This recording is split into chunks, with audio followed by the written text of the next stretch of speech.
Yes, Kenya. Tamu sana, tamu sana, tamu sana, yes. It's remaining just some few hours to Raila's deadline to William Ruto. And from the look of things, as the deadline approaches, panic levels in Ruto's government are going up. Earlier in the day, we saw roadblocks being erected to all, or rather on all access roads to State House Nairobi. We are getting new details that is not only State House Nairobi, but most state lodges in the country, access roads are being blocked. But that's going to be a story in our next video. In this video, I want us to have a look at a very interesting clip, a clip that has been going viral. Kenyans are really celebrating and waiting for the deadline to show William Ruto that Kenya is not his. Listen to this one. Hatutaki Ruto, tunataka baba. Kesho ni maandamano. Those are the so-called hustlers. Mama mboga, boda boda, mtu wa chini, mtu wa kiosk. They are making it very clear, hatutaki Ruto, tunataka baba. That confirms the so-called hustlers are already tired and fed up with William Ruto. They are yearning for a leader who will liberate them from a William Ruto's bondage. So Raila's deadline to Ruto, they see that after the deadline, that might be the beginning of their freedom. A freedom from a William Ruto's yoke and bondage. What does that all mean? Before we dig deep into that analysis, if you are watching us, but you have not yet subscribed, subscribe, give this video a like. Yes. That clip confirms Kenyans are eagerly waiting for Raila's deadline to expire so that they can acquire or get freedom. Because things are just too hard for a good majority of Kenyans. The high cost of living is hurting so many Kenyans. And I'm saying so many Kenyans because if you were to do a scientific survey, you'll just come with that kind of a result. A whopping majority of Kenyans are not approving of William Ruto's government. Things are going south. William Ruto is not doing what he promised the so-called hustlers. So you are seeing clearly the hustlers are waiting for their freedom moment. And they believe that that freedom maybe might come as a result of the planned demonstrations and protests. That's the first thing I'm making from those chants and that clip. Secondly, I'm seeing Kenyans are ready for a revolution.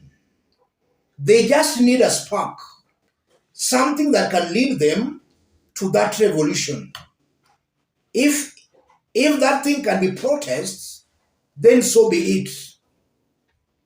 Kenyans are ready for a revolution. And the mere fact that William Ruto is blocking all roads leading to State House and state lodges across the country, that confirms that things are not good for William Ruto and his government. This is a weak government, a government seriously panicking, a very inexperienced government.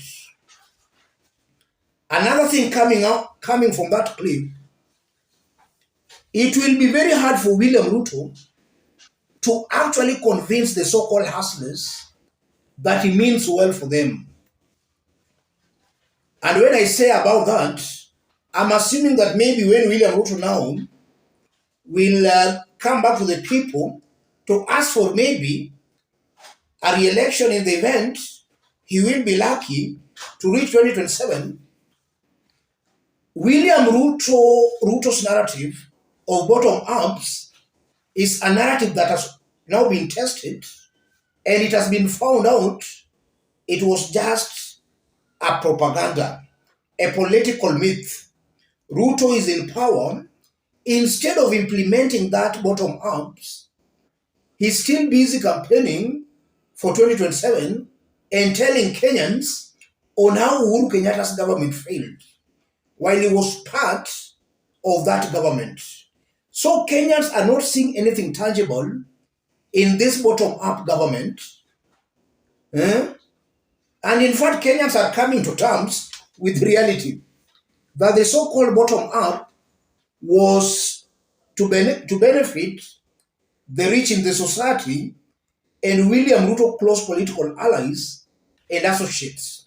The so-called Mama Boga Boda Boda, those ones are on their own. So it will be very hard for William Ruto to convince Kenyans again using that kind of a narrative. Kenyans will not take him seriously. From that clip again, I'm seeing a very high possibility where the so-called leaders joining William Ruto for development, they are soon finding themselves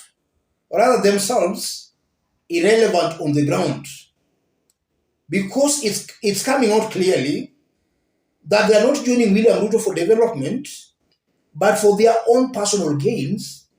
Because if it was about development, that development could have been felt on the ground.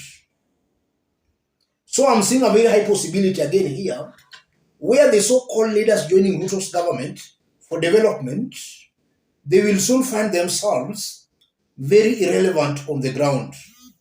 In fact, as Ruto fails to deliver, he's making political life of those politicians joining him very, very hard.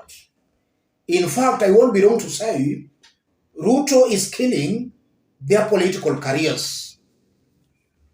Let me stop it there, ladies and gentlemen.